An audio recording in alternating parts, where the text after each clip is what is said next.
As the stock market headed for its biggest gains of the year today, President Obama headed to Los Angeles to attend a fundraiser that had to move to a larger venue because the demand for tickets was so high following the president's announcement that he supports marriage equality.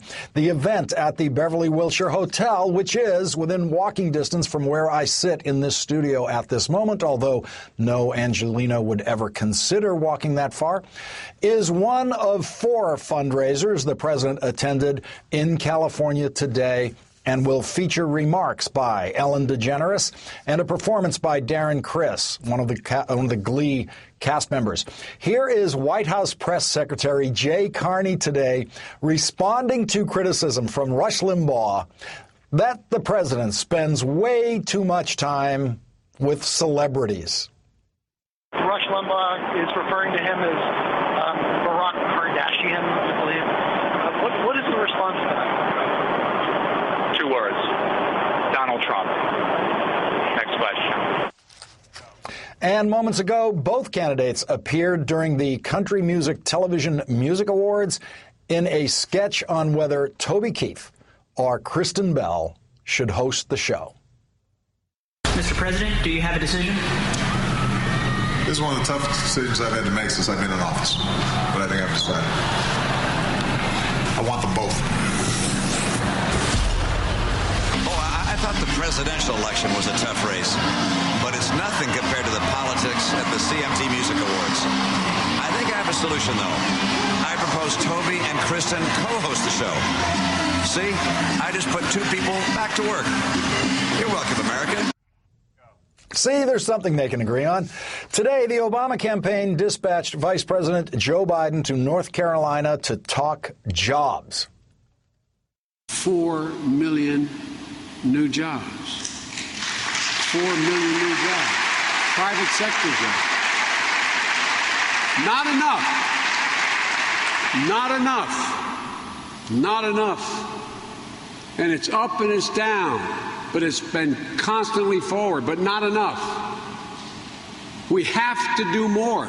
We have to keep fighting through this period of transition and this god-awful recession we inherited. This was Mitt Romney's jobs message today. The president's spokesman said, Mitt Romney was in business, but he was trying to earn a profit, not just trying to hire people. It's like, well, I have to tell you, that's sort of what business is about. The free enterprise system is about people taking a risk to earn a return, to earn a profit, and if they do, they're able to hire more people. That profits and people go together if you're talking about creating new jobs. A new Pew Research national poll shows President Obama leading Mitt Romney. The president polls at 49%, 7 points ahead of Romney's 42%. Joining me now is MSNBC's Joy Reid and Steve Kornacki. Thank you both for joining me tonight. Joy, we finally have a poll where the margin is bigger than the margin of error. It looks like the president actually has a real, if small, lead over Mitt Romney in the Pew poll. Yeah, and I think those numbers are fairly stable, Lawrence, because if you just think about it, the generic Republican is going to go into the general election with a 42 to 45% sort of floor, and the president is somewhat higher, around 48, 49%. So it's a good look for the president. I'm sure he'd rather be at 50, but it's not a bad place to be if you're an incumbent running into the headwinds that the economic situation has delivered for President Obama. I think it's actually a pretty good place to be at this stage. Let's listen to Mitt Romney on the issue of the government subsidies going into business.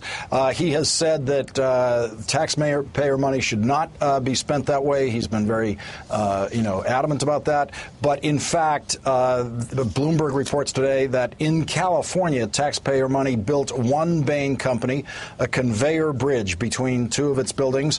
New York City gave another Bain company tax breaks and lower energy bills to discourage it from moving to New Jersey.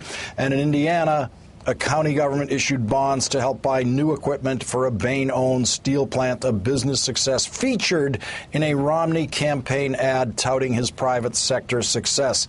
Now let's listen to how Mitt Romney talks about that sort of thing now. It should not be investing in a setting where if the business does well, the government just gets its money back. The taxpayers just get their money back. And if the business does poorly, the government loses. That kind of heads the cronies win, tails the taxpayers lose is not the right way to go. Steve Kornacki, there seems to be a shocking failure of consistency between businessman Romney and politician Romney. I just don't know what to make of it.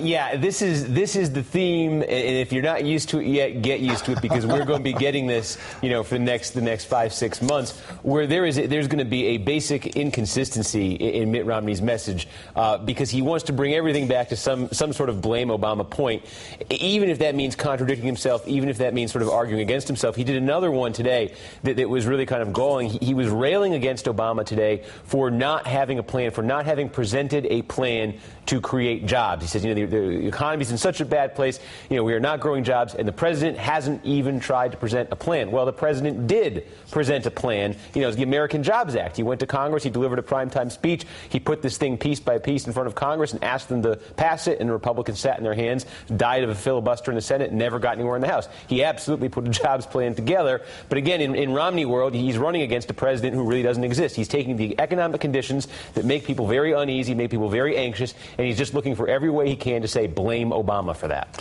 Let's listen to Rush Limbaugh today trying to actually encourage racial separation in this country. Let's listen to what he had to say. If you want to know why Oprah's not on television anymore, it's because she supported Obama. Oprah decided that she would let her racial association take precedence over her television and broadcasting knowledge. It was at that point that Oprah's audience began to ask themselves, maybe suspect, maybe race matters to her more than all this other stuff that she talks about. Joy, Rush Limbaugh actually supported the white candidate for president last time around. And I don't remember people saying that was a racial decision that Rush Limbaugh was making. Yeah, and I think this was also the guy, Rush Limbaugh, who did a skit on his radio show called Barack the Magic Negro. So I think that we tend not to go to Rush Limbaugh for wisdom when it comes to racial matters in this country. He's incendiary. But again, look, Rush Limbaugh's job is to speak to lower middle class white America and to say, that guy thinks he's better than you. Anyone like him thinks that he's better than you. Those people are taking your stuff, and those people tends to devolve into racial and ethnic groups that Rush Limbaugh doesn't maybe like so much, or that he feels are too close to the Democratic Party. Let's put it that way. So, I mean, Rush Limbaugh is doing what Rush Limbaugh does, but it does show that Limbaugh is so influential. Entertainers like him and Donald Trump, they're so influential in the Republican Party that poor Mitt Romney can't really assert himself as the leader of that party because those guys keep talking. Well, Steve, that's what I think the point of this is that Limbaugh and Trump together just constantly go at racial politics. They're just constantly playing with it in different kinds of ways.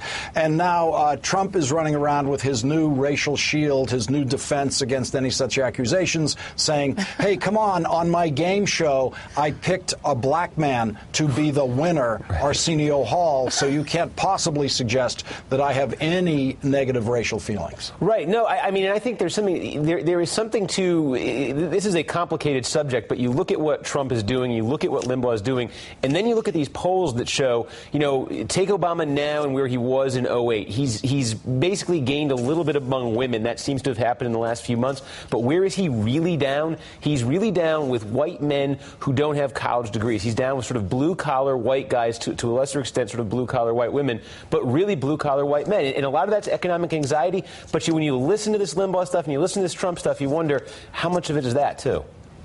Steve Kornacki and Joy Reid, thank you both very much for joining me tonight. Sure. Thank you.